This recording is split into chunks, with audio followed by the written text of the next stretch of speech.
নুৰিছা কিচনলৈ স্বাগতম। আশা কৰোঁ সকলোৱে ভালে আছে। আজি মোৰ ৰেচিপিটো হ'ল পেনকেক, আৰু পেনকেক মই কেনেদৰে বনাইছোঁ আজি আপোনালোকক দেখাই দিম। এই কেককেইটা বনাই দেখাই দিম। চাওক কিমান ধুনীয়া হৈছে কেককেইটা, আৰু এটা কেক ভাঙিও দেখাই দি আছোঁ। চাওক ভিতৰত চাওক কিমান ধুনীয়া, কিমানখিনি চফ্ট হৈছে দেখাই পাইছে। আৰু কেকটো মই কেনেদৰে বনাইছোঁ আপোনালোকে মোৰ ফুল ভিডিঅ'টো চাব, আৰু চোৱাৰ আৰম্ভণিতে এটা লাইকো দিব। পেনকেক বনাবৰ কাৰণে মই এইফালে এটা ডাঙৰ চাই বাটিত এটা কণী ভাঙি ল'লোঁ, আৰু কণীটো প্ৰথমতে ফেটি ল'ম।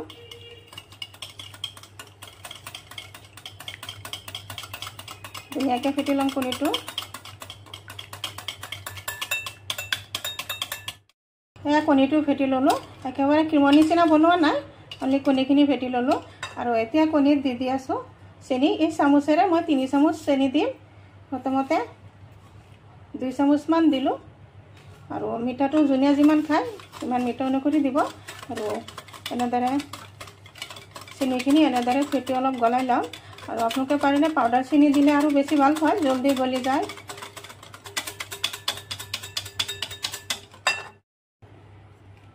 ইয়াতে আৰু 1 চামুচ চেনি দি আছোঁ। এইখিনি দিম, ইয়াতকৈ আৰু বেছি নিদিওঁ।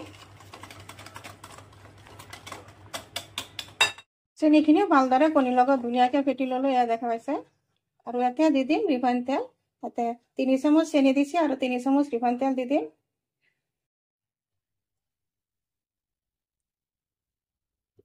এইখিনিও ভালদৰে ফেটি ল'ম।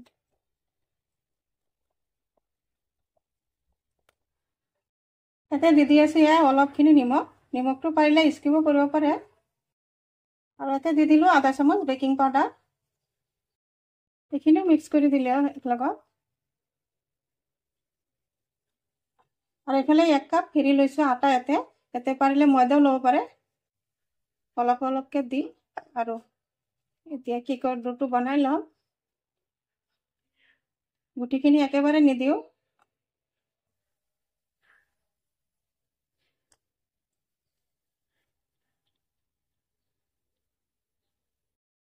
ইয়াতে গুটিখিনি আটা দি দিলোঁ, আৰু অলপ হাতেৰে ধুনীয়াকৈ ডোটো বনাই লৈ আছোঁ।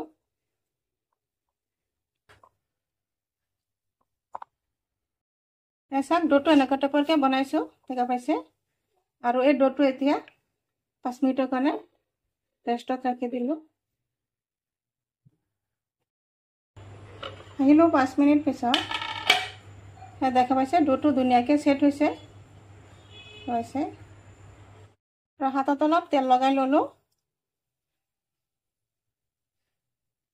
ইমানখিনি জোখমতে লৈছোঁ। লৈ এইটো ধুনীয়াকৈ বলৰ নিচিনা বনাই লওঁ, যাতে অলপো ফাটি নাযায় ধুনীয়াকৈ। আৰু পাৰিলে 2 হাতৰ তালুত লৈ ধুনীয়াকৈ বলৰ নিচিনা বনাই ল'লে আৰু ধুনীয়া ভাল হয়।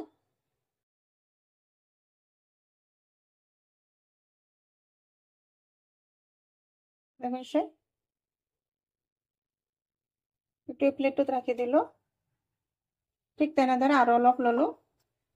গুটিকেইটা এক চাইজত লওঁ, বা চামুচেৰে জোখ দিও ল'ব পাৰে। এনেদৰে বনাই লওঁ। প্ৰথমতে এইকেইটা বনাই ল'লোঁ, আৰু এইখিনি ডো আছে, এইখিনি ডো পিছত বনাম। এইখিনি আগতে তেলত দি লওঁ। এইফালে গেছত পেন এটাত তেল দি দিলোঁ। তেলত এতিয়া এটা এটাকৈ বল দি আছোঁ কেকৰ।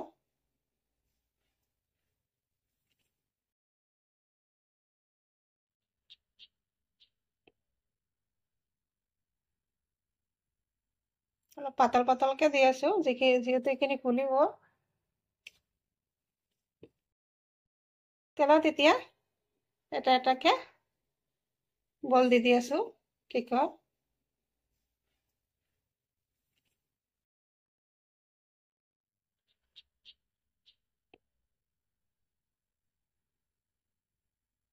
অলপ পাতল পাতলকৈ দি আছোঁ, যিহেতু এইখিনি ফুলিব।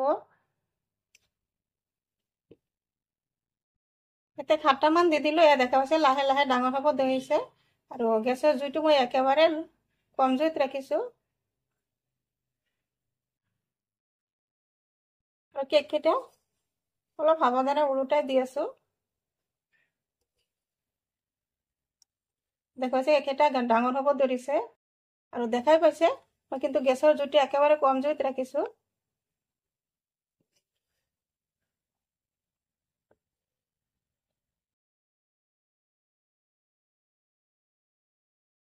এয়া চাওক কেককেইটা ফুলি কিমান ডাঙৰ হৈছে আৰু কালাৰটো ধুনীয়া হৈছে আৰু বেছি টাইম নালাগে অলপ পিছতে নমাই দিম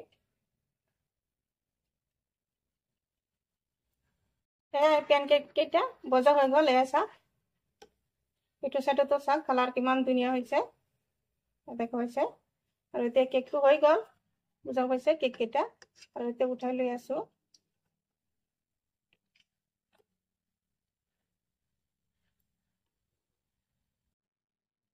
এনেদৰে ধৰি তেলখিনি এক্সট্ৰা তেলখিনি পেনটোতে ৰাখি এনেদৰে নমাই দি আছো